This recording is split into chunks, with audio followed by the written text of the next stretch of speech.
오늘 수원에서요.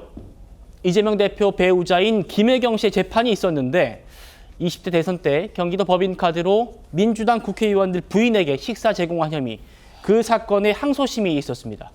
그런데 오늘 이 김혜경 씨도 법원으로부터 신변 보호를 받았습니다. 법인카드 유용 혐의 여전히 부인하시는 거예요? 항소심에서 어떤 점 소명하실 계획이신 거예요? 그 사적수행 혐의 자체에 대해 아직도 부인하시는 부분인가요? 공모 관계를 부인하고 있죠. 네. 그럼 항소심 진행에 있어서 좀 혹시 해주실 말씀 있으실까요? 아니요, 이제 재판 진행하는 거 그 보세요. 공소권 남용 관련해서 아까 좀 얘기가 있었는데 뭐 그게 부적절하다고 검찰 측에서 얘기하는 게 맞는 걸까요? 아니요. 네, 됐습니다. 왜 그게 부적절해요? 법원 관계자가 이렇게 얘기를 했습니다. 원래부터 피고인에 대한 신변 위협이 있었기 때문에 재판부에서 미리 신변 보호를 준비하고 있었던 걸로 안다. 재판부에서 피고인 동선 등을 바꿀 여지가 있다. 설 변호사님, 네. 오늘 남편과 아내 이재명 대표, 김혜경 씨가 모두 신변 보호를 받는 날이 됐어요. 어떻게 보십니까?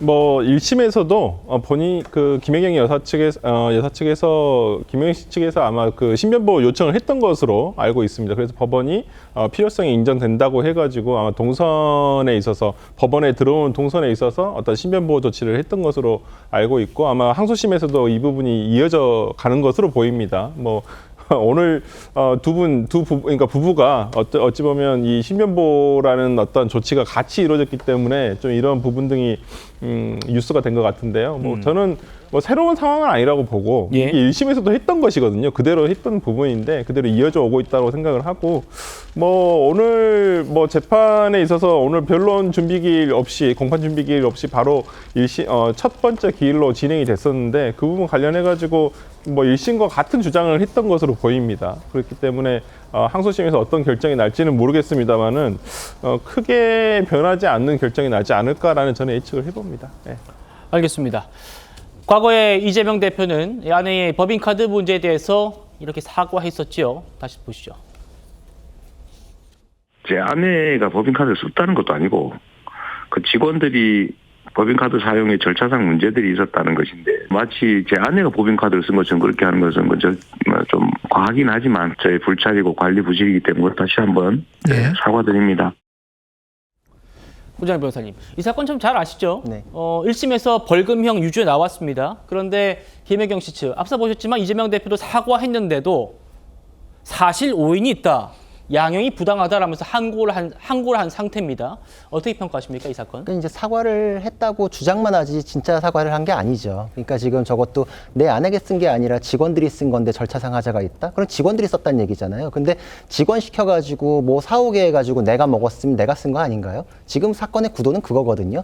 김혜경 씨가 직원들을 수족처럼 부려가지고 더 나쁜 방식으로 법인카드를 유용했다라는 게 혐의점이고, 근데 이 과정에서 지금 공범관계의 배모 씨 사건이 먼저 기소되고 그거에 대한 판결이 선고된 이후에 기소한 게 공소권 남용 아니냐 이러는데 사실 그거 굉장히 거꾸로 가는 주장이에요. 예를 들어요. 어떤 사람에 대한 사건이 공범관계의 사건의 판결 결과를 보고 나서 기소 여부를 결정한다. 대단히 배려를 해준 거죠. 나는 같이 재판받고 치고받고 안 해도 그게 무죄면 나도 무죄 되는 거잖아요. 이런 사건은 선례를 보면 알 수 있어요. 예전에 환경부 블랙리스트 사건이나 산자부 블랙리스트 사건에서 선례가 되는 사건의 확정 판결까지 기다려서 기소를 결정하느라고 한 2년 이상 기다렸던 적이 있었거든요. 그러니까 다른 사건의 결론을 보고서 충분히 참고해서 기소를 해줬는데 그게 공소권 남용이다?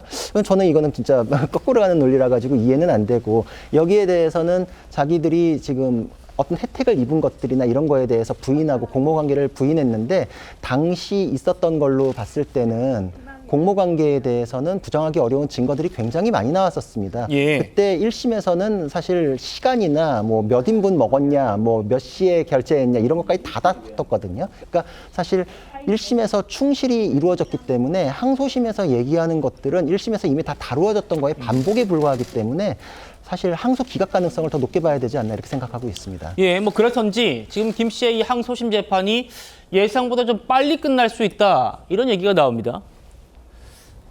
재판부가요, 오늘 이렇게 얘기를 했습니다. 다음 달 14일에 변론 종결하겠다고요.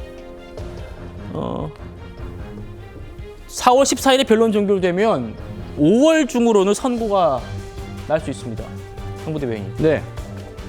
5월에 항소심 나고 대법 선고가 언제 있을지 모릅니다만 그 선고 시점 그리고 혹시나 만약에 있을 수 있는 조기 대선 이것과 맞물린다면 전에 대법원 판결 나온다. 그러면 남편 그 이재명 대표의 대선 선거 운동을 못할 수 있다. 이런 전망도 있더라고요. 어떻게 보십니까? 사실 안타까운 일인 거죠. 그런데 이제 어쩔 수 없는 겁니다. 어쨌든 간에 김혜경 여사, 어쨌든 법카 유형과 관련해서 뭐 금액이 얼마 되진 않습니다. 10만 4천 원. 그래서 본인 밥값 빼면 10만 원도 안 되는 금액이지만 어쨌든 이것들이 사회적으로 안 좋은 관행이었고 어쨌든 재판부에서 검찰이 기소한 내용을 판단을 해가지고 아 여기에 유죄가 있구나 이것은 처벌받아야겠구나 라고 한다면 거기에 따른 법적 책임을 지는 것은 당연하다고 생각합니다. 그게 법이 만인 앞에 평등하다는 그 증거 아니겠습니까? 그리고 그런 처벌의 대가로 이재명 대표가 만약에 대선에 출마했는데 배우자로서 선거운동을 할 수가 없다. 이것 또한 뼈아프게 받아들이고 다시는 대한민국에서 이런 일이 없도록 하는 것이 저는 맞다라고 봅니다. 그래서 저희 민주당에서는 계속해서 말하잖아요. 예. 과연 김혜경 여사와 관련돼 가지고 법적 처벌이라든가 이런 계속해서 안 좋은 쉽게 말해서 배우자 리스크가 나왔을 때 과연 국민의힘과 민주당 둘 중 누가 더 리스크가 클까요? 그래서 저희는 어쨌든 간에 별다른 입장 없습니다. 법원에서 그렇게 처벌을 내린다면 그걸 달게 받는 수밖에 없다. 이런 말씀 드립니다. 알겠습니다.